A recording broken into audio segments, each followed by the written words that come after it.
Minha própria filha me deu um ultimato na varanda da casa que construí tijolo por tijolo. Ela queria tudo: a mansão, o terreno, as escrituras. E acreditava que eu não tinha escolha se não entregar.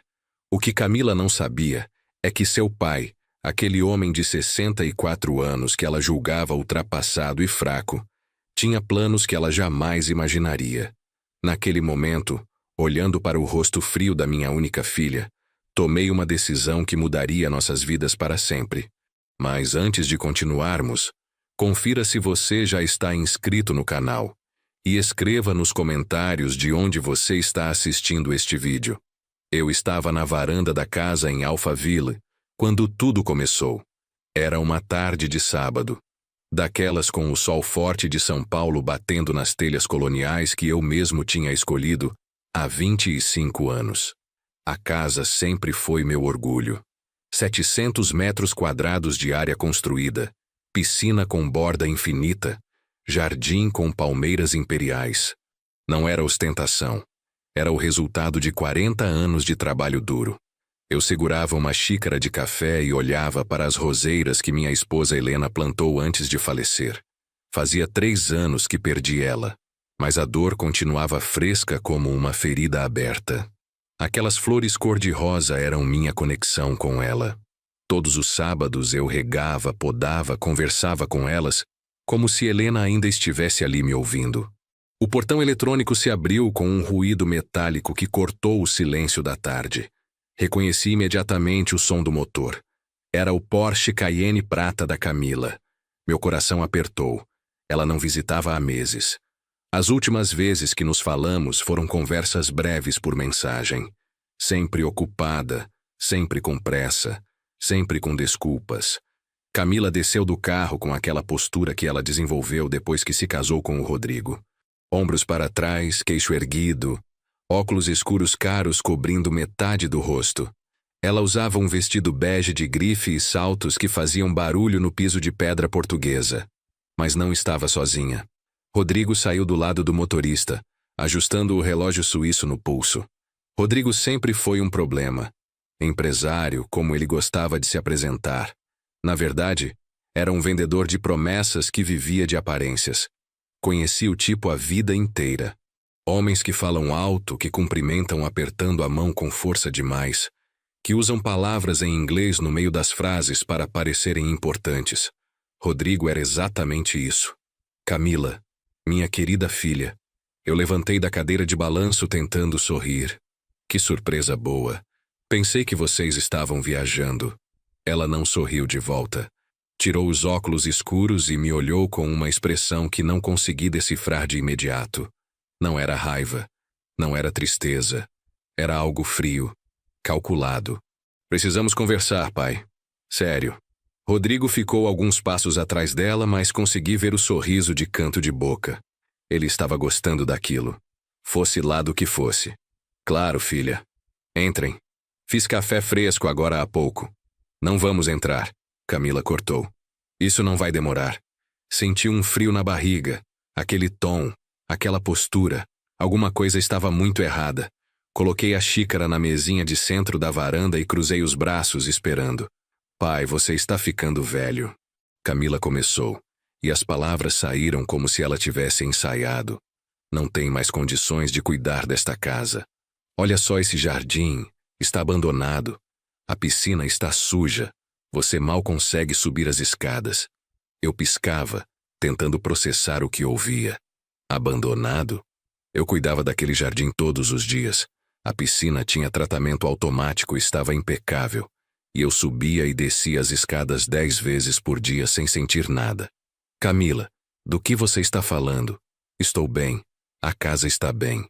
Rodrigo deu um passo à frente, colocando a mão no ombro da minha filha como se fosse o dono dela. Fernando, vou ser direto porque te respeito. A gente não quer que você sofra um acidente aqui sozinho.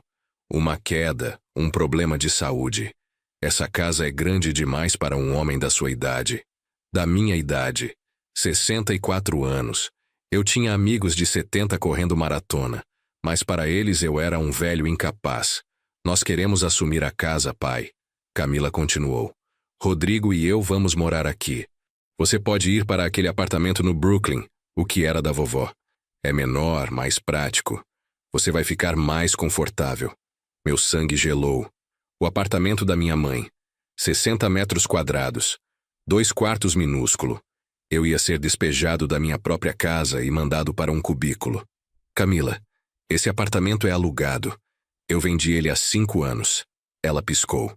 Rodrigo trocou um olhar rápido com ela. Então a gente acha outro lugar. O importante é você sair daqui. Rodrigo disse, sem esconder mais a impaciência. Olha, Fernando, vou te falar uma coisa. Essa casa vale 7 milhões de reais.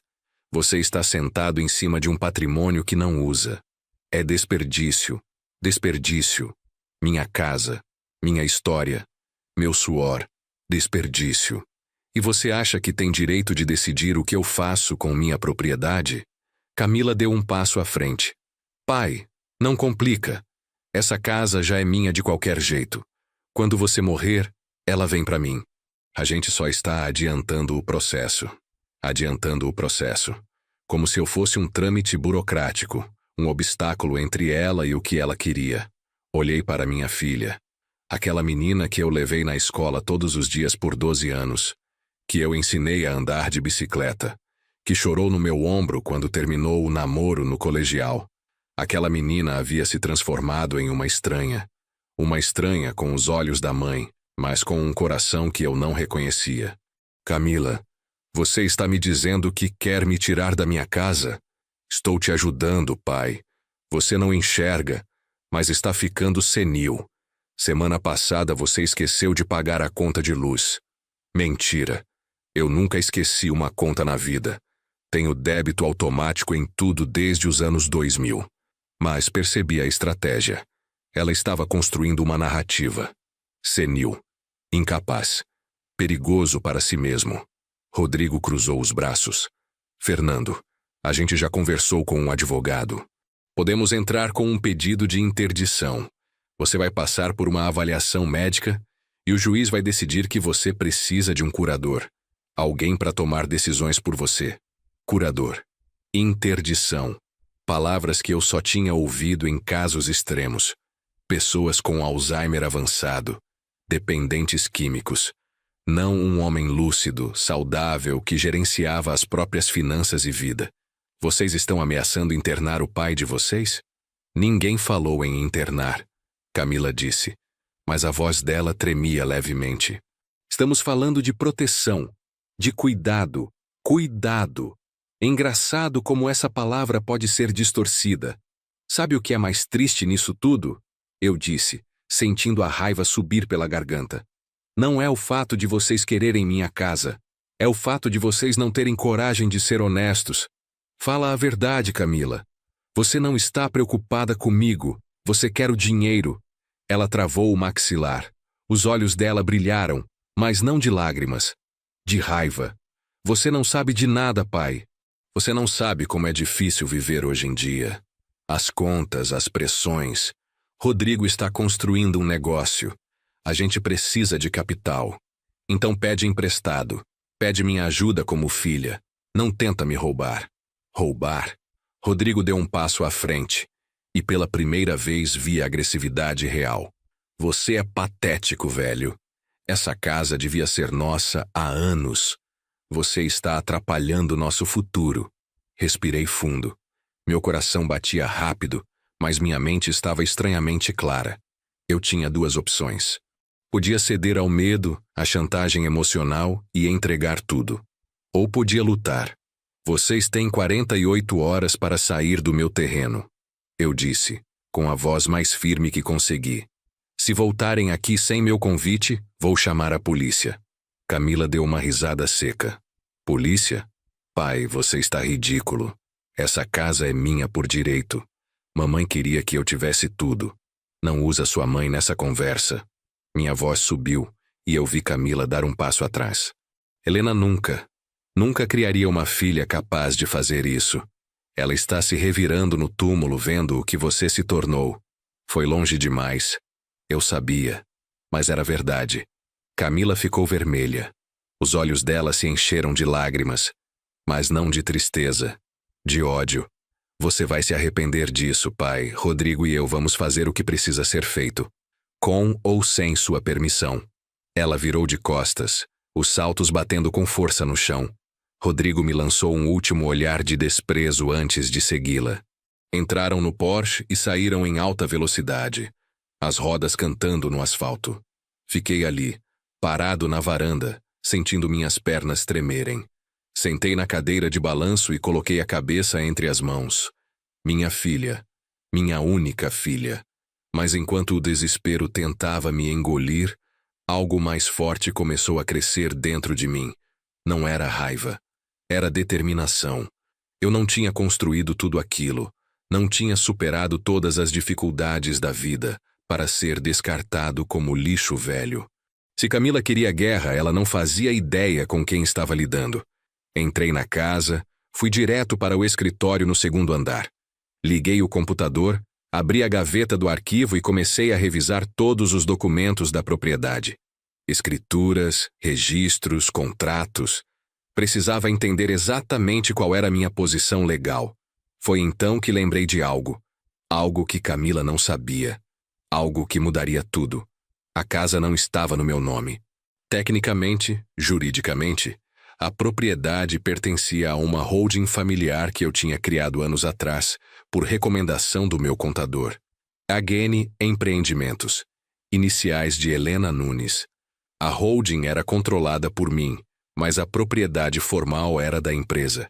E isso significava que Camila não tinha direito automático de herança sobre o imóvel. Ela teria direito sobre cotas da empresa, mas eu, enquanto vivo e capaz, controlava totalmente as decisões. Sorri. Pela primeira vez em horas, sorri. Peguei o telefone e liguei para o Dr. Sebastião Campos, meu advogado há 15 anos. Ele atendeu no terceiro toque. Fernando, que surpresa. Tudo bem? Sebastião, preciso de você amanhã cedo no meu escritório. Urgente. Aconteceu algo? Minha filha quer me tirar da minha casa e ameaçou entrar com pedido de interdição. Silêncio do outro lado. Depois, a voz grave do Sebastião, cheia de autoridade. Estarei aí às 8 da manhã. Não assine nada. Não prometa nada. E de preferência, não fale mais com ela até conversarmos. Pode deixar. Desliguei e respirei fundo. O jogo tinha começado.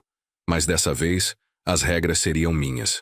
Passei a noite acordado, sentado na poltrona do escritório, olhando para as fotos emolduradas na parede. Helena sorrindo na nossa lua de mel em Florianópolis. Camila bebê no meu colo. Camila se formando na faculdade. Camila no casamento. Quando foi que eu perdi minha filha? Quando foi que o dinheiro se tornou mais importante que o amor? Talvez eu tivesse culpa. Talvez eu tivesse dado tudo fácil demais para ela. Paguei faculdade particular, carro zero quando ela se formou, apartamento quando ela casou. Talvez ela nunca tivesse aprendido o valor das coisas porque nunca teve que lutar por nada. Mas isso não justificava. Não justificava a frieza, a crueldade. Às 8 horas da manhã, a campainha tocou. Era Sebastião, pontual como sempre. Ele entrou com uma pasta de couro debaixo do braço, terno cinza impecável, cabelos brancos bem penteados. Fernando, me conta tudo, desde o início. Contei. Cada palavra, cada gesto, cada ameaça. Sebastião ouvia em silêncio, fazendo anotações ocasionais num bloco amarelo. Quando terminei, ele tirou os óculos e limpou as lentes com um lenço. A boa notícia é que eles não têm caso. Você é capaz, lúcido, gerencia suas próprias finanças. Nenhum juiz vai decretar interdição sem provas concretas de incapacidade. E a má notícia? Eles podem tentar. E o processo, mesmo que infundado, vai te desgastar. Vão pedir avaliação psiquiátrica, perícia médica. Vão tentar sujar sua imagem. Então o que eu faço? Sebastião se inclinou para a frente, os olhos fixos nos meus. Você toma a iniciativa. Você vende a casa. Fiquei em silêncio. Vender. A casa que eu construí. A casa onde Helena morreu. A casa onde cada canto tinha uma memória. Eu sei o que você está pensando, Sebastião continuou. Mas me escuta. Se você vende agora, de forma voluntária e documentada, prova que está no pleno uso das suas faculdades. Nenhum juiz vai questionar uma transação comercial legítima feita por alguém interditado. E Camila? Camila não pode fazer nada. A casa é sua. A holding é sua. Você pode vender para quem quiser, pelo preço que quiser. Mas para onde eu vou? Sebastião sorriu. Fernando, você tem patrimônio. Você pode comprar um apartamento excelente, investir a diferença, viver confortavelmente pelos próximos 30 anos. Ou pode até comprar outra casa, menor, mais prática. 30 anos. Ele estava sendo otimista. Mas o ponto estava feito. E tem mais. Sebastião continuou. Se você vender, pode incluir na escritura cláusulas que impeçam a revenda para certos compradores. Pode deixar claro no contrato que a venda foi motivada por decisão pessoal e planejamento patrimonial. Entendi. Documentar tudo. Deixar claro que eu estava no controle. Exatamente. E, Fernando, posso sugerir algo? Pode. Vende rápido. Muito rápido. Não dá tempo para ela reagir, entrar com liminar, criar confusão. Quanto mais rápida a transação, melhor. Quanto tempo? Se você aceitar uma oferta boa, podemos fechar em 5 dias úteis. 1 semana no máximo. Respirei fundo. Era arriscado. Era drástico. Mas era a única forma de manter o controle da situação. Faz o anúncio. Hoje. Sebastião abriu um sorriso largo. Vou ligar para 3 imobiliárias agora. Até amanhã você tem propostas. Ele abriu a pasta, tirou alguns documentos e começou a me explicar o processo. Avaliação, fotos profissionais, anúncio discreto para compradores qualificados. Imóveis de 7 milhões não são vendidos em classificados. São vendidos em redes fechadas de corretores especializados. Eu assinei as procurações necessárias. Sebastião se levantou, apertou minha mão com firmeza. Você está fazendo a coisa certa, Fernando. Confie em mim. Depois que ele saiu, fiquei sozinho novamente. Andei pela casa. Cada cômodo era uma memória. A sala de estar onde Helena e eu assistíamos filmes aos domingos. A cozinha onde ela fazia aquele bolo de cenoura que Camila adorava. O quarto onde passei noites em claro quando Camila teve catapora. Mas a casa era só uma estrutura. As memórias estavam em mim. No dia seguinte, Sebastião ligou. 3 propostas. Uma de 6 milhões e meio. Outra de 6 milhões e 800. E uma terceira de 7 milhões. À vista, sem financiamento. Quem é o comprador da oferta de 7? Um empresário da Zona Sul. Fez fortuna com franquias de fast food. Quer uma casa em Alphaville faz anos. Dinheiro em conta. Pronto para transferir. Aceita. Tem certeza? Quer ver a casa dele? Conhecer? Não preciso. Se o dinheiro está garantido e a papelada está limpa, aceita. Certo. Vou preparar o contrato. Podemos assinar depois de amanhã. Depois de amanhã. 48 horas e tudo estaria decidido. Eu não liguei para Camila. Não mandei mensagem. Deixei ela acreditar que tinha me intimidado. Deixei ela pensar que eu estava fraco, assustado, esperando a próxima ameaça. 2 dias se passaram em silêncio. Na manhã da assinatura, vesti meu melhor terno, o azul marinho que Helena tinha me dado no nosso último aniversário juntos. Dirigi até o cartório no centro de São Paulo. O comprador estava lá. Um homem na casa dos 50, barriga proeminente, sorriso largo. Apertou minha mão com entusiasmo. Senhor Fernando, é uma honra. Essa casa é um sonho. Minha esposa já está planejando a decoração. Sorri. Espero que sejam muito felizes lá. Assinamos. O tabelião autenticou. As chaves foram transferidas. 7 milhões de reais caíram na minha conta. A transação estava concluída. Saí do cartório e liguei para Camila. Ela atendeu no segundo toque. Pai? Demorou para ligar. Já pensou no que conversamos? Pensei sim, filha. Aliás, acabei de resolver tudo. Resolver como? Vendi a casa. Silêncio. Um silêncio tão profundo que pensei que a ligação tinha caído. Você o quê? Vendi. 7 milhões. À vista. O novo dono assume na semana que vem. Você não pode fazer isso. A voz dela explodiu no telefone. Essa casa é minha. Você não tem direito. Tenho todo o direito, Camila. Sou o proprietário legal. A escritura está no meu nome, através da holding que eu controlo. A venda foi registrada, autenticada e completamente legal. Eu vou processar você. Vou anular essa venda. Vou provar que você está senil. Fique à vontade. Sebastião está esperando.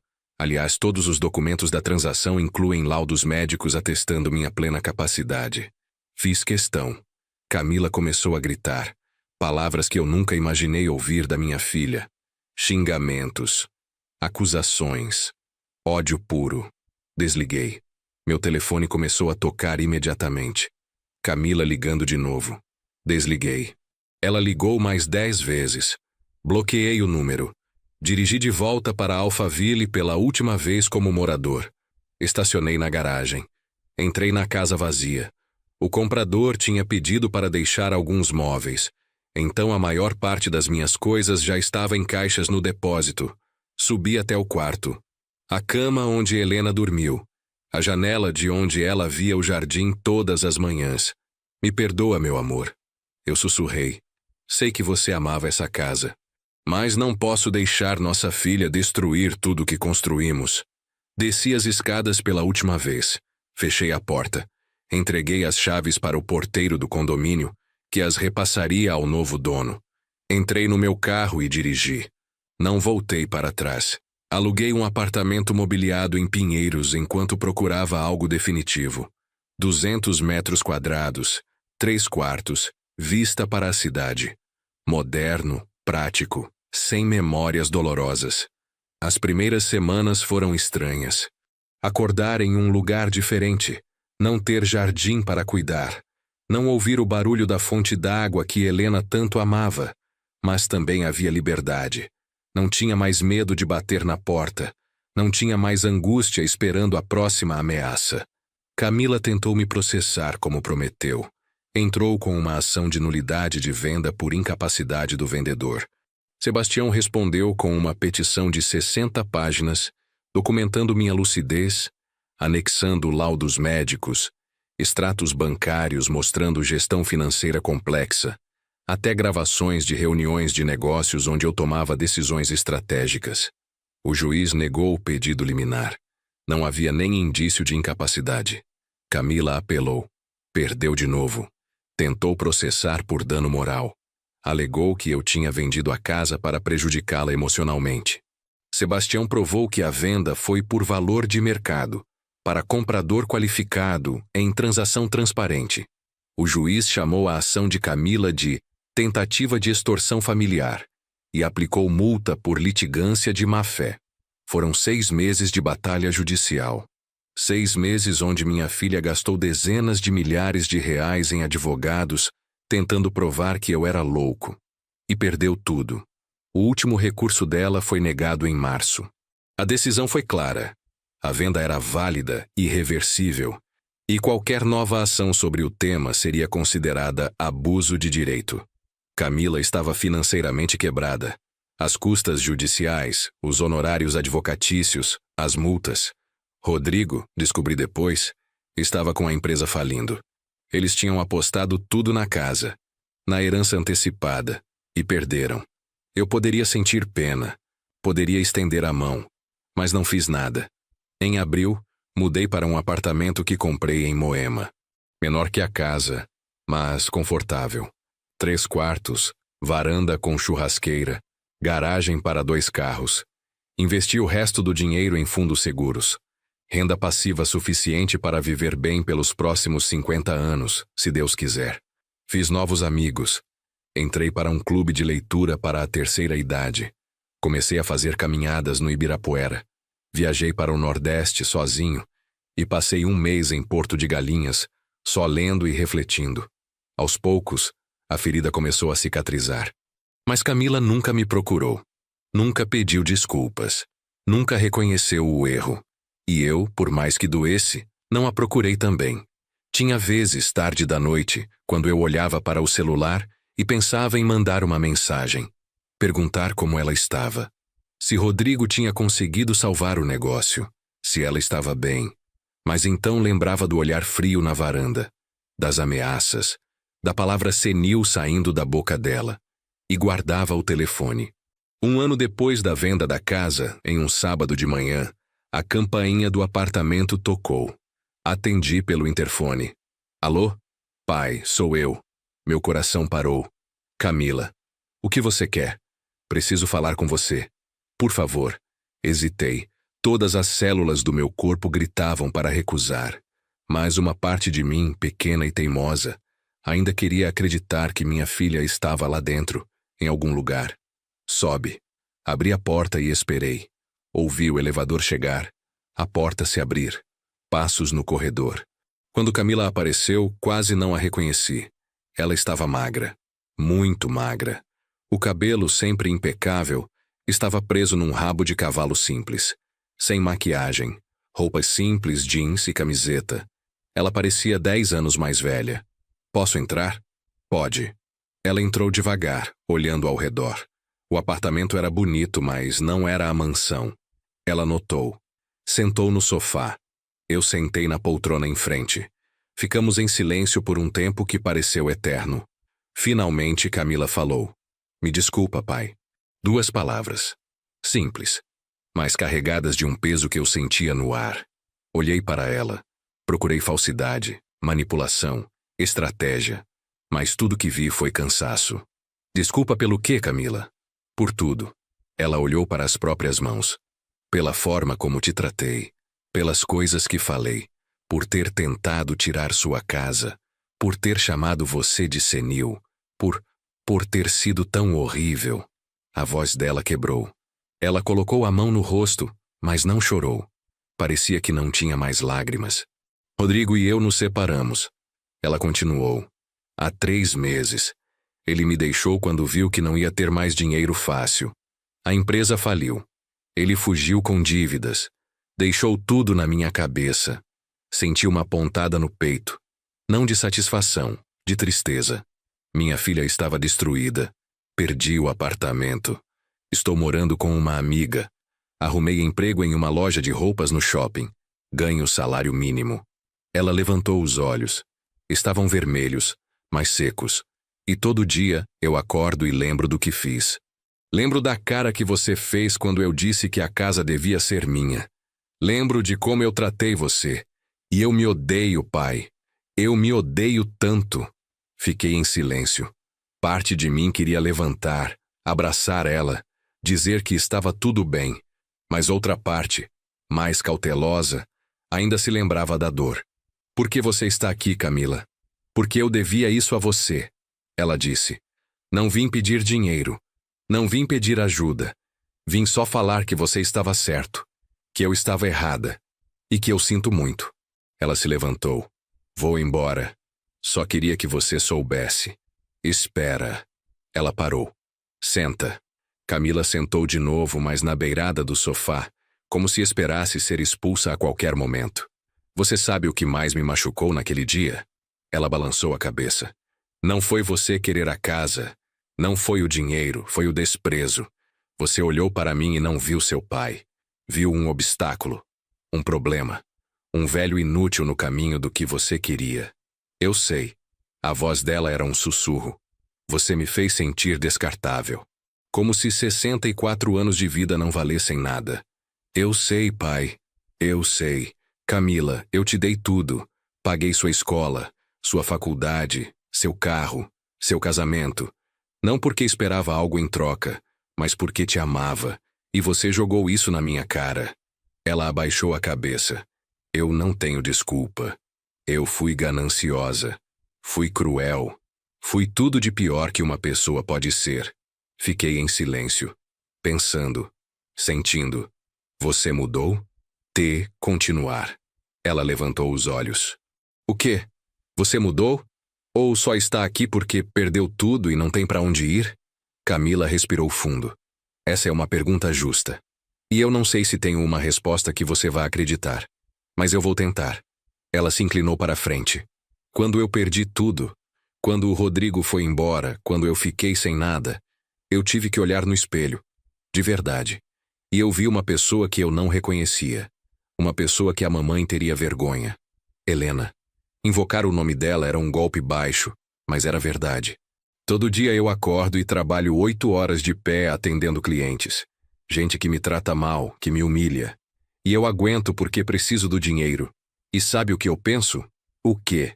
Que isso é o que eu merecia sentir. Humildade, esforço, valor real. Olhei para ela. Procurei mentira, encenação. Mas tudo que vi foi uma mulher quebrada tentando se reconstruir. Você quer que eu te ajude? Camila balançou a cabeça com força. Não, juro que não. Não vim aqui por isso. Vim porque eu precisava olhar nos seus olhos e falar a verdade. Você merece isso. Levantei da poltrona. Fui até a cozinha. Voltei com 2 copos de água. Entreguei um para ela. Obrigada. Bebi meu copo lentamente. Pensando. Pesando. Camila, eu não vou fingir que está tudo bem. Não está. Você me machucou de uma forma que não sei se vai cicatrizar completamente. Eu entendo. Mas você é minha filha. E eu te amo.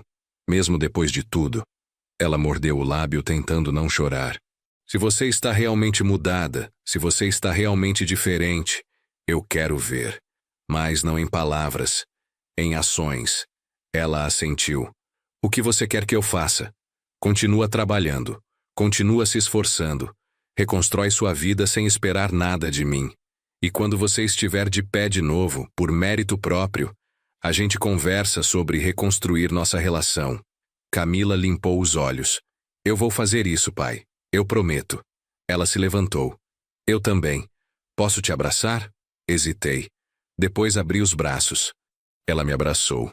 E pela primeira vez em 1 ano, eu senti que talvez minha filha ainda estivesse lá. Camila saiu. Fechei a porta e fiquei encostado nela, respirando fundo. Não sei se tomei a decisão certa. Não sei se ela realmente mudou ou se estava só desesperada. Mas sei que não podia viver o resto da minha vida com ódio no coração. Mesmo que ela me decepcionasse de novo, pelo menos eu teria dado uma chance. Porque é isso que pais fazem. Os meses seguintes foram de reconstrução. Para mim, e ao que parecia, para Camila também. Ela não me ligou pedindo dinheiro. Não apareceu com emergências inventadas. Simplesmente continuou trabalhando, morando com a amiga, reconstruindo sua vida tijolo por tijolo, como eu tinha feito décadas atrás. Eu soube por terceiros que ela tinha sido promovida a supervisora da loja. Pequeno, mas era progresso. Soube também que ela tinha começado a fazer terapia. Estava lidando com os traumas, com a ganância, com o vazio que a tinha consumido. Não nos falávamos com frequência. Uma mensagem a cada 2 semanas. Oi pai, tudo bem? Básico, mas honesto. Em junho, 6 meses depois daquela visita, ela me ligou. Pai, pode conversar? Posso. Consegui um apartamento. Pequenininho, mas é meu. Queria saber se você quer vir conhecer. Fiquei surpreso. Ela estava me convidando para a casa dela, para o espaço dela. Isso significava algo. Claro. Quando? Domingo à tarde? Domingo eu vou aí. No domingo dirigi até o endereço que ela mandou. Era um prédio simples na Vila Mariana. 5º andar, sem elevador. Subi as escadas devagar, sentindo o joelho reclamar no 3º lance. Toquei a campainha. Camila abriu a porta com um sorriso nervoso. Oi, pai. Entra. O apartamento era minúsculo. Sala e cozinha integradas, um quarto, banheiro. Não devia ter mais de 40 metros quadrados, mas estava limpo, organizado, decorado com carinho.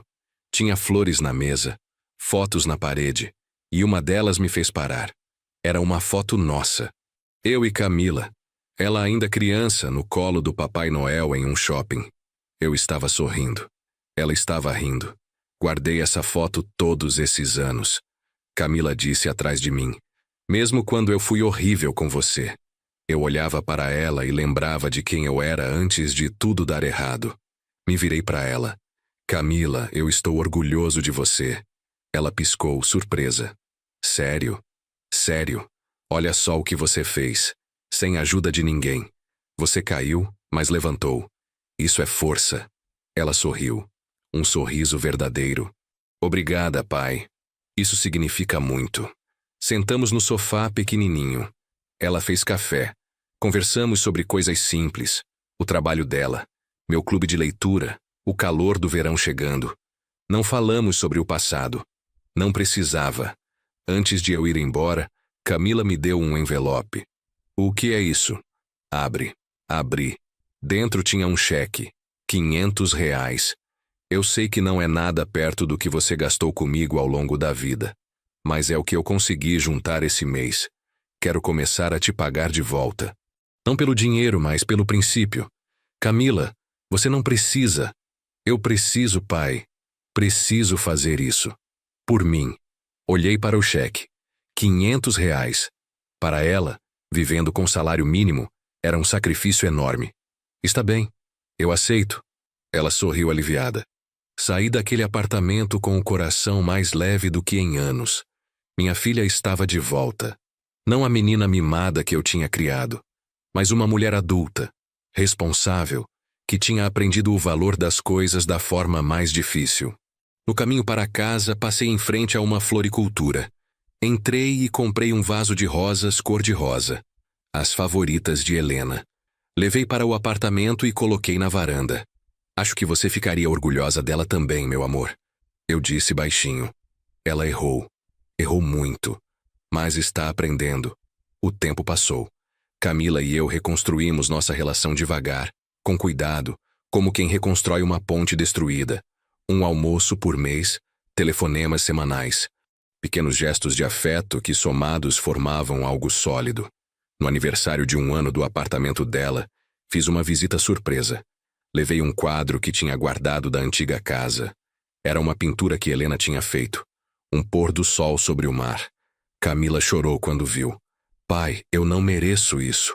Merece sim, sua mãe pintou isso pensando em você. Queria que você tivesse. Ela pendurou o quadro na sala. Ficou lindo. Aos poucos também descobri que Camila tinha começado a fazer trabalho voluntário. Ajudava em uma ONG que atendia mulheres em situação de vulnerabilidade. Ela ensinava noções básicas de administração financeira. Como fazer orçamento, como poupar, como não cair em dívidas. É engraçado, ela me disse um dia. Eu ensino coisas que eu nunca soube fazer, mas agora que aprendi na dor, quero ajudar outras pessoas a não cometerem meus erros. Senti orgulho, real, genuíno. 2 anos depois da venda da casa, Camila me ligou animada. Pai, consegui uma promoção. Vou gerenciar 3 lojas da rede. É um salto grande. Que maravilha, filha. Estou muito feliz por você. E tem mais. Vou ganhar o suficiente para alugar um apartamento maior. 2 quartos. 2 quartos? É. Ela fez uma pausa. Pensei que talvez você pudesse vir jantar mais vezes. Ou até ficar um fim de semana, se quiser. Sei que seu apartamento é ótimo, mas pensei que seria legal ter um espaço para você também. Minha garganta apertou. Seria ótimo, Camila. No Natal daquele ano passamos juntos pela primeira vez desde a morte de Helena. Camila cozinhou. Fizemos uma ceia simples, mas cheia de amor. À meia-noite, brindamos com espumante barato. Ao recomeço. Camila disse. Ao recomeço. Repeti. Olhando para trás, para tudo o que aconteceu, percebo que a decisão de vender a casa foi a mais difícil da minha vida. Não só pelo valor sentimental, mas pelo que ela representava. Era minha segurança, minha identidade, minha conexão com Helena. Mas também foi a decisão que me salvou. Se eu tivesse cedido às ameaças de Camila, se tivesse entregue a casa, teria perdido minha dignidade.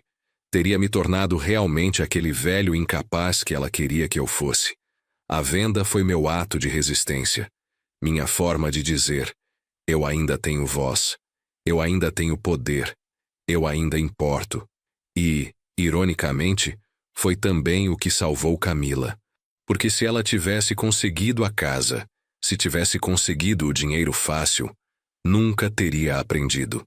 Nunca teria crescido.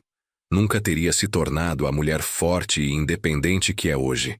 Às vezes o maior ato de amor é dizer não. É deixar a pessoa cair para que ela aprenda a levantar sozinha. Helena costumava dizer que a vida era uma professora cruel, mas justa. E ela estava certa. Camila aprendeu. Eu aprendi. E hoje, sentado na varanda do meu apartamento em Moema, tomando café e olhando as rosas cor-de-rosa que plantei em homenagem a Helena, eu sei que tomei a decisão certa.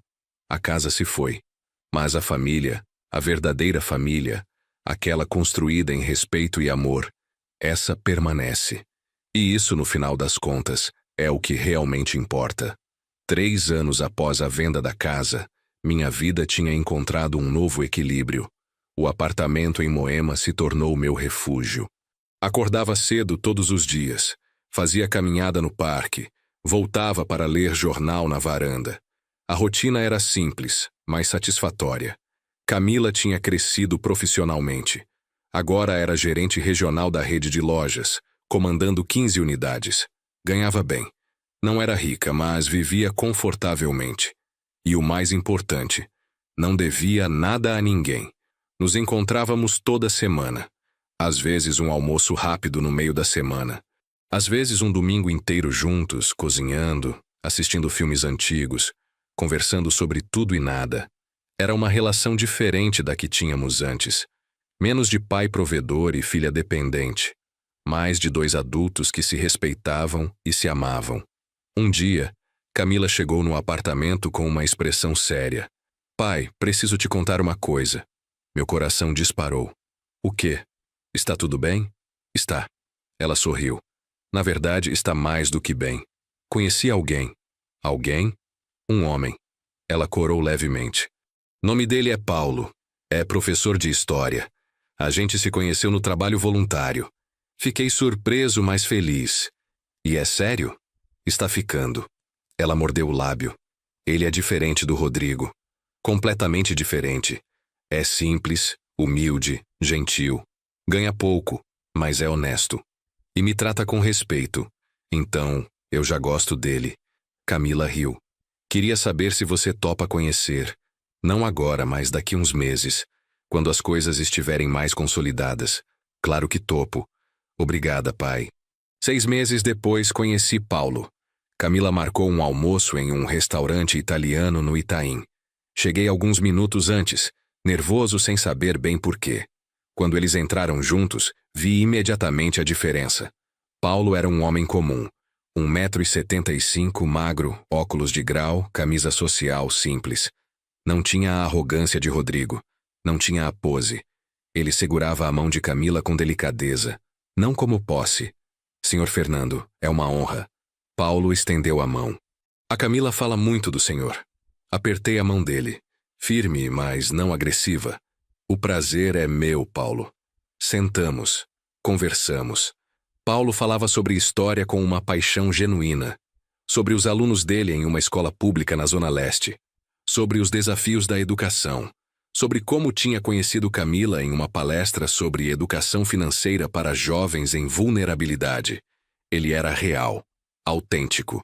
E o mais importante, ele olhava para Camila com admiração, não pela conta bancária dela, pelo que ela era. No final do almoço, enquanto Camila foi ao banheiro, Paulo se inclinou para mim. Senhor Fernando, eu sei que o senhor não me conhece, e sei que a Camila passou por coisas difíceis no passado. Mas quero que o senhor saiba que minhas intenções são sérias. Eu amo sua filha. E vou cuidar dela.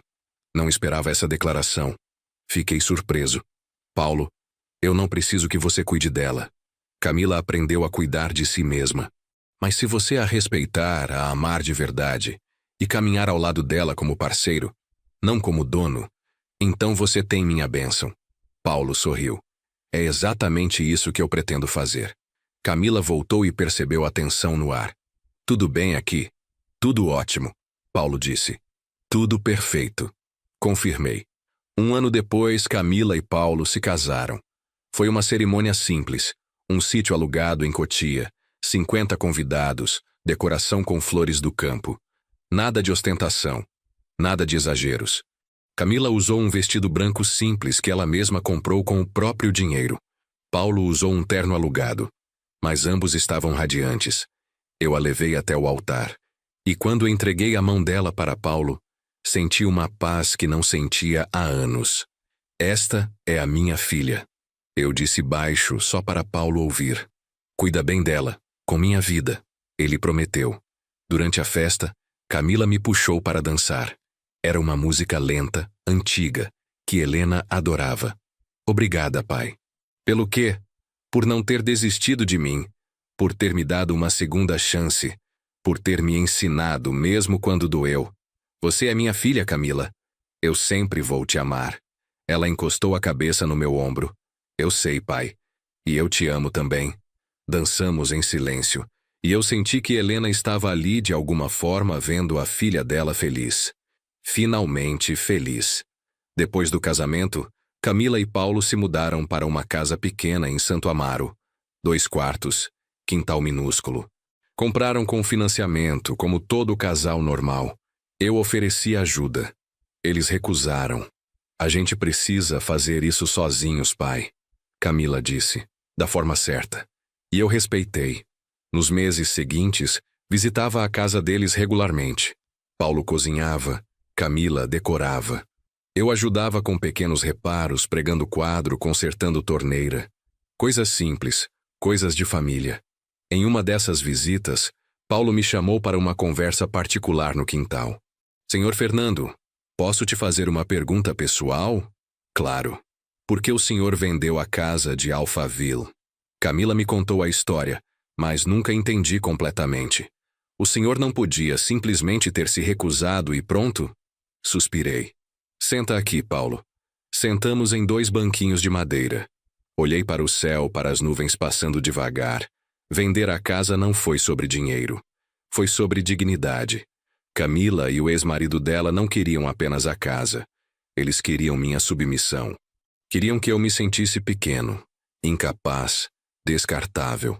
Paulo ouvia atento. Se eu tivesse ficado, lutado na justiça e vencido, eles teriam inventado outra forma de me atacar. Outra ameaça, outro golpe. Eu teria passado anos me defendendo, provando minha sanidade, justificando cada decisão. Seria uma guerra de desgaste que eu não queria viver. E vendendo a casa, eu tomei o controle. Eu decidi. Eu agi. Mostrei que ninguém ia me dizer o que fazer com minha vida. E de quebra tirei de Camila a falsa segurança de uma herança garantida. Entendo. E sabe o que descobri? A casa era só uma estrutura. O que importava estava aqui. Toquei o peito. E aqui. Toquei a cabeça. Memórias, valores, amor. Isso ninguém pode tirar. Paulo refletiu por um momento. O senhor é um homem sábio, Fernando. Sorri. Não. Sou um homem que errou muito e aprendeu um pouco. 4 anos após a venda, recebi uma ligação inesperada. Era o novo dono da casa em Alphaville. Senhor Fernando, sou Roberto, o comprador da sua antiga casa. Roberto, oi. Tudo bem? Algum problema com o imóvel? Não. A casa está perfeita. Na verdade, ligo por outro motivo. Minha esposa e eu estamos nos mudando para Portugal. Vou vender a propriedade. Ah, entendo. Boa sorte com a venda. Espera. Antes de anunciar publicamente, queria te oferecer o direito de preferência. A casa foi sua por tanto tempo. Pensei que talvez você quisesse recomprá-la. Fiquei em silêncio. Recomprar a casa. Voltar para Alphaville. Voltar para as memórias. É tentador, Roberto. Mas não, tem certeza? Tenho. Aquela casa foi importante para mim. Mas esse capítulo está fechado. Venda para quem fizer a melhor oferta. E seja feliz em Portugal. Obrigado, Fernando. E desculpa incomodar, sem problema. Desliguei e fiquei pensando. 5 anos atrás, a oferta teria me destruído. Teria mexido com todas as feridas. Mas agora eu só sentia gratidão. Gratidão por ter tido aquela casa. Gratidão por ter feito as pazes com Camila. Gratidão por estar vivo e saudável aos 69 anos. Contei para Camila sobre a ligação naquela noite. E você não quis comprar de volta? Ela perguntou surpresa. Não. Aquela casa não é mais minha. E está tudo bem. Ela sorriu. Você mudou muito, pai. Nós mudamos. Corrigi. A vida seguiu seu curso natural. Completei 70 anos. Camila organizou uma festa surpresa na casa dela. Paulo preparou churrasco. Vieram amigos do clube de leitura, vizinhos, conhecidos. E no final da noite, quando todos já tinham ido embora, Camila me entregou um envelope. O que é isso? Um presente. Abri. Dentro tinha uma escritura. Li uma vez. Li duas. Não acreditei. Era a escritura de um pequeno sítio no interior de São Paulo. 5.000 metros quadrados. Casa simples de 3 quartos. Pomar. Horta. Camila. O quê? Paulo e eu compramos juntos. Não é nada luxuoso, mas tem um jardim enorme. Pensei que você poderia plantar roseiras, como as da vovó. Eu fiquei mudo. Não precisa morar lá se não quiser, mas está lá, para você descansar, para você ter um cantinho seu, para você plantar flores e lembrar da mamãe. Abracei minha filha, e pela primeira vez em 5 anos chorei. Chorei de felicidade, de gratidão, de amor. Obrigado, filha. Sussurrei. Obrigado. Você merece, pai. Ela disse, chorando também. Você sempre mereceu. Paulo nos abraçou também. Os 3 ficamos ali, abraçados, em silêncio. Era uma cena simples, mas era tudo. Passei a ir ao sítio todo fim de semana. Levava mudas de rosa, ferramentas de jardinagem, livros. Ficava 2, 3 dias. Plantava, limpava, lia.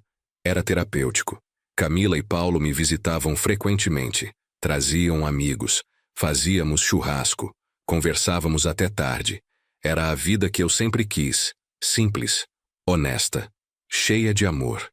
Um sábado estava plantando uma nova roseira quando ouvi um carro chegando. Não era o de Camila. Era um Palio branco velho. Uma mulher desceu. Tinha uns 50 anos, cabelos grisalhos, sorriso tímido. Senhor Fernando. Sim? Sou Marta, amiga da Camila. Ela me falou do senhor. Ah, sim. Camila mencionou. Você ajuda na ONG, certo? Isso. Marta se aproximou. Na verdade, vim aqui porque queria conversar com o senhor. Se tiver um tempinho. Claro. Quer um café? Queria. Entramos. Fiz café. Sentamos na varanda de madeira da casinha. Pode falar, Marta. Ela respirou fundo. Eu passei por uma situação parecida com a da Camila. Filhos que queriam me tirar do meu apartamento. Diziam que eu estava doente, que não tinha condições. Entraram com processo. Sinto muito. Eu perdi. Ela disse, a voz tremendo. Perdi o apartamento. Perdi minha autonomia. Fui morar com uma filha que me trata como criança. Não tenho mais nada. Olhei para Marta. Vi a dor nos olhos dela. A mesma dor que eu quase senti. E o que você quer de mim, Marta? Queria saber como o senhor conseguiu. Como resistiu. Como venceu. Eu não venci, Marta, eu sobrevivi. Tem diferença, explica. Eu tive sorte, tive um bom advogado, tive recursos para me defender e tive a coragem de fazer uma escolha radical, vender tudo antes que tirassem de mim. Ela balançou a cabeça. Eu não tive nada disso, eu sei. E é injusto. Mas você ainda está viva. Ainda está aqui. Isso significa que ainda pode reconstruir. Como? Um dia de cada vez. Um passo de cada vez. Eu sei que parece impossível, mas não é. Camila também achou que não conseguiria. E conseguiu. Marta limpou os olhos. Obrigada por conversar comigo. Volta sempre que quiser. Essa casa está aberta. Ela sorriu. Um sorriso triste, mas real. Depois que Marta foi embora, fiquei pensando. Quantas pessoas passam por isso? Quantos idosos são desrespeitados, roubados, descartados pelas próprias famílias? E percebi que minha história não era só minha. Era de muitos. Talvez eu pudesse fazer algo. Conversei com Camila sobre a ideia. Ela adorou. Pai, faz todo sentido. Você viveu isso. Você superou. Pode ajudar outras pessoas. Mas eu não sou assistente social. Não sou psicólogo. Não precisa ser. Você só precisa contar sua história. Mostrar que é possível resistir. Que é possível sobreviver. E assim nasceu o projeto. Com a ajuda de Camila e Paulo, organizei um grupo de apoio para idosos em situação de conflito familiar. Começamos com 5 pessoas. Nos reuníamos todo sábado à tarde no salão de uma igreja em Pinheiros. Eu contava minha história. Eles contavam as deles. Trocávamos experiências, angústias, estratégias. Trouxemos advogados voluntários para dar orientação jurídica básica, psicólogos para dar suporte emocional, assistentes sociais para conectar as pessoas com recursos disponíveis. Em 6 meses, o grupo cresceu para 20 pessoas. Em 1 ano, 40. Histórias como a de Dona Maria, que foi expulsa de casa pelos filhos e agora morava em um abrigo. Como a do seu Jorge, que perdeu a aposentadoria para um neto viciado. Como a da Dona Lúcia, que foi declarada incapaz por um laudo médico fraudulento. Cada história era um soco no estômago, mas também era uma oportunidade de ajudar. E aos poucos, vimos resultados. Dona Maria conseguiu uma medida protetiva e voltou para casa. Seu Jorge cancelou a procuração do neto e retomou o controle da aposentadoria. Dona Lúcia conseguiu anular o laudo e provar sua capacidade. Pequenas vitórias. Mas vitórias. O projeto ganhou visibilidade. Uma jornalista local fez uma reportagem. Depois, uma emissora de TV fez uma matéria no Jornal da Noite. De repente, eu estava recebendo ligações de todo o Brasil. Gente pedindo ajuda. Gente oferecendo apoio. Gente querendo replicar o projeto em outras cidades. Foi avassalador, mas também gratificante. Um dia, recebi uma carta. Era de Rodrigo, o ex-marido de Camila. A princípio pensei em rasgar sem ler, mas a curiosidade venceu. A carta dizia: Fernando, sei que não tenho direito de te escrever. Sei que te causei dor e que conspirei contra você. Não espero perdão, mas preciso te dizer uma coisa. Ver o que você fez com o grupo de apoio, ver como você transformou sua dor em ajuda para outros, me fez perceber o tamanho do meu erro. Não só o erro de ter te atacado, mas o erro de ter vivido uma vida inteira baseada em ganância e aparências. Estou falido. Estou sozinho. Estou destruído. E percebi que tudo que eu persegui não valia nada. Não sei se um dia vou conseguir me reconstruir como você se reconstruiu. Mas quero tentar. Obrigado por ter sido um exemplo, mesmo sem querer. Rodrigo. Dobrei a carta. Coloquei de volta no envelope. Não respondi. Não tinha o que dizer. Mas guardei a carta, não por Rodrigo, mas como lembrança de que até as pessoas mais perdidas podem, eventualmente, enxergar a luz. Completei 75 anos. O grupo de apoio agora tinha filiais em 10 cidades. Camila tinha assumido a coordenação geral. Paulo cuidava da parte de comunicação. Eu era apenas o fundador, o velho que aparecia de vez em quando para contar a história. Mas estava feliz, realizado. Minha saúde era boa. Ainda caminhava todo dia. Ainda plantava roseiras no sítio. Ainda lia 3 livros por mês. Camila e Paulo tinham tido um filho, meu neto. Se chamava Hélio, em homenagem a Helena. Quando segurei Hélio pela primeira vez no hospital, senti algo indescritível. Era como se Helena estivesse ali, de alguma forma, continuando através daquela criança. Você é o futuro, pequeno. Sussurrei para ele. Você é a prova de que vale a pena recomeçar. Hélio cresceu rápido. Aos 3 anos já corria pelo sítio, ajudava a regar as plantas, mesmo molhando mais a si mesmo do que as flores. Pedia para eu contar histórias. E eu contava. Histórias da vovó Helena. Histórias da mamãe Camila quando era pequena. Histórias do vovô que quase perdeu tudo, mas conseguiu reconstruir. Um dia, Hélio me perguntou: Vovô, por que a tia Camila ficou brava com você? Ele tinha ouvido Camila conversando com Paulo sobre o passado. Agachei na altura dele. Porque às vezes as pessoas esquecem o que é importante. Esquecem que família é sobre amor, não sobre dinheiro. E ela lembrou? Lembrou. E agora a gente é feliz de novo. Ele sorriu. Que bom. Aos 78 anos comecei a escrever um livro. Nada pretensioso. Só queria documentar a história. Para Hélio. Para as futuras gerações. Para quem precisasse ler. Chamei de A Casa que Vendi e a Família que Encontrei. Levei 2 anos para terminar. Camila me ajudou com a revisão. Paulo com a edição. Publicamos de forma independente. Não esperávamos nada. Talvez algumas vendas entre conhecidos. Mas o livro viralizou. Virou tema de podcast, de canal no YouTube, de discussão em redes sociais. Gente do mundo inteiro mandando mensagens, dizendo que se identificou, que passou por algo parecido, que a história deu força para resistir. Foi surreal. Aos 80 anos fui convidado para dar uma palestra em um congresso de direito de família em Brasília. Era uma plateia de 500 advogados, juízes, promotores. Subi no palco nervoso, mas quando comecei a falar, as palavras fluíram. Contei tudo: a traição, a venda, a reconstrução, o perdão. Quando terminei, a plateia se levantou. Aplausos que duraram 5 minutos. Uma juíza se aproximou depois. Senhor Fernando, sua história mudou minha forma de julgar casos de conflito familiar. Obrigada. Aquilo valeu todos os anos de dor. Hélio estava com 10 anos quando me perguntou: Vovô, você tem raiva da mamãe pelo que ela fez? Eu estava na rede do sítio. Ele estava sentado no chão brincando com um carrinho. Não, Hélio, não tenho. Mas ela foi má com você. Foi. Mas ela aprendeu. E cresceu. E se tornou uma mulher incrível. Como eu poderia ter raiva disso? Ele pensou por um momento. Se eu fizer algo errado, você vai me perdoar também? Depende do que você fizer, brinquei.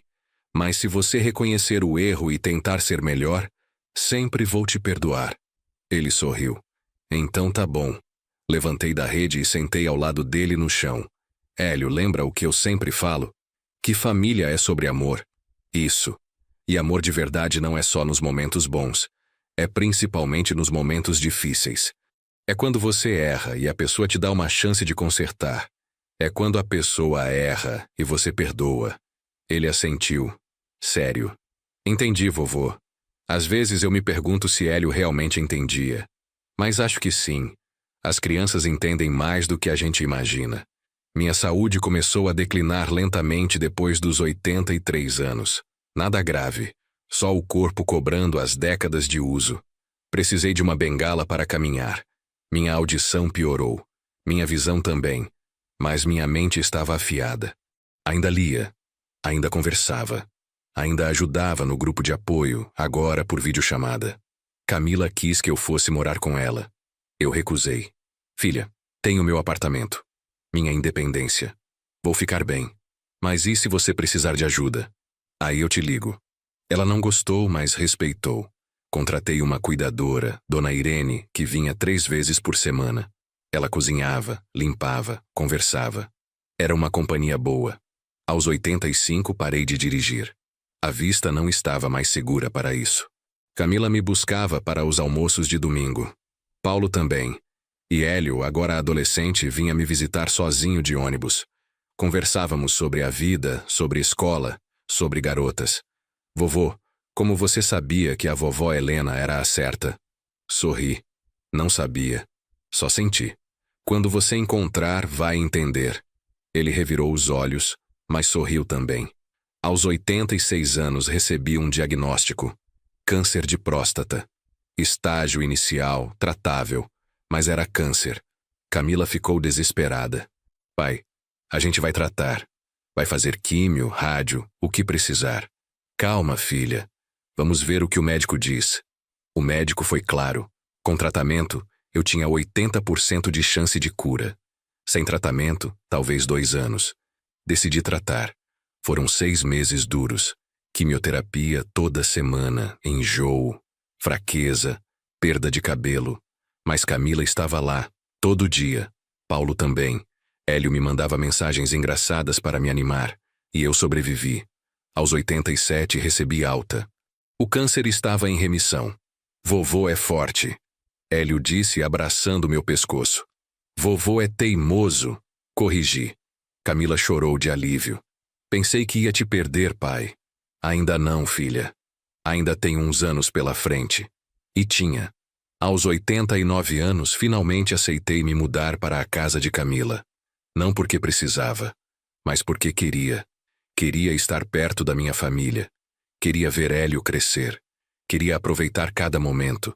Camila preparou um quarto lindo para mim, com vista para o jardim, com prateleiras cheias de livros, com fotos de Helena em todo lugar. Bem-vindo, pai, obrigado, filha. Foram os melhores anos, jantares em família todo dia, conversas até tarde, passeios no parque aos domingos. Hélio, agora com 19 anos, tinha entrado na faculdade de Direito. Queria trabalhar com direito de família, ajudar pessoas como eu. Você me inspirou, vovô, ele disse. Quero fazer a diferença. Você já faz, garoto. Aos 92, comecei a sentir que o fim estava próximo. Não era dor, era só uma certeza. Conversei com Camila. Filha, quando eu for, quero ser cremado. Quero que minhas cinzas sejam espalhadas no jardim do sítio, junto com as rosas da sua mãe. Ela chorou. Não fala assim, pai. Camila, eu vivi uma vida plena. Não tenho medo. Ela me abraçou. Eu te amo tanto. Eu também te amo. Sempre amei. Morri dormindo. Em uma noite de abril. Sem dor. Sem medo. Camila me encontrou pela manhã. Disse que eu estava sorrindo. No velório, centenas de pessoas apareceram. Gente do grupo de apoio. Gente que leu o livro. Gente que foi impactada pela história. Hélio fez um discurso. Leu um texto que tinha escrito sobre mim. Meu avô foi um homem comum que passou por uma situação extraordinária. Ele poderia ter se deixado destruir, mas escolheu resistir. Escolheu perdoar. Escolheu recomeçar. E ao fazer isso, ensinou a todos nós que nunca é tarde para mudar. Nunca é tarde para amar. Nunca é tarde para ser digno. Camila não conseguiu falar. Só chorou. Mas estava tudo bem. Ela não precisava dizer nada. Eu sabia. Minhas cinzas foram espalhadas no jardim do sítio como pedi. Camila plantou novas roseiras ao redor. O sítio virou um memorial. Um lugar onde o grupo de apoio fazia retiros. Onde famílias em conflito iam para conversar, refletir, reconstruir. Camila e Paulo mantiveram o projeto vivo. Hélio se formou e abriu um escritório de advocacia gratuita para idosos. Minha história continuou sendo contada. Em escolas, em igrejas, em ONGs. E aos poucos, as pessoas começaram a entender a mensagem.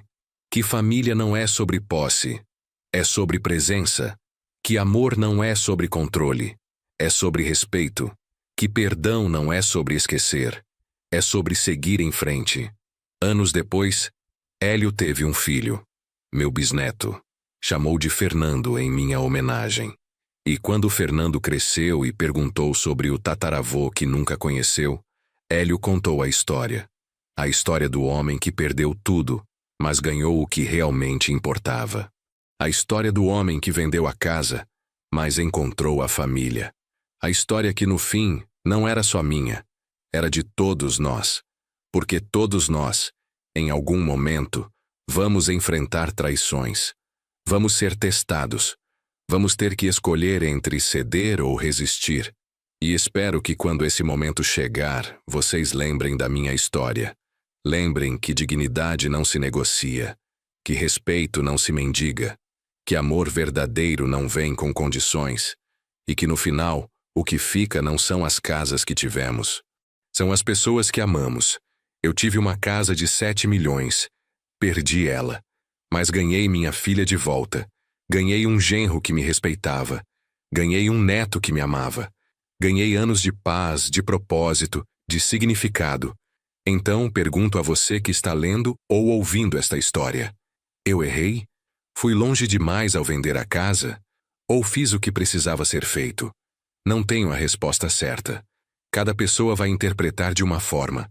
Mas sei de uma coisa. Se eu pudesse voltar no tempo, faria tudo de novo. Porque aquela decisão me salvou. Salvou minha dignidade. E no final, salvou minha família também. Então, se você está passando por algo parecido, se alguém está tentando te descartar, te diminuir, te roubar, resista. Lute. Não por vingança, mas por você mesmo. Porque você merece respeito. Você merece dignidade. E você merece amor verdadeiro. Não aceite menos do que isso. Nunca. E agora me conta. que você teria feito no meu lugar? Deixa nos comentários, quero saber sua opinião. Obrigado por ter ouvido minha história. Até a próxima.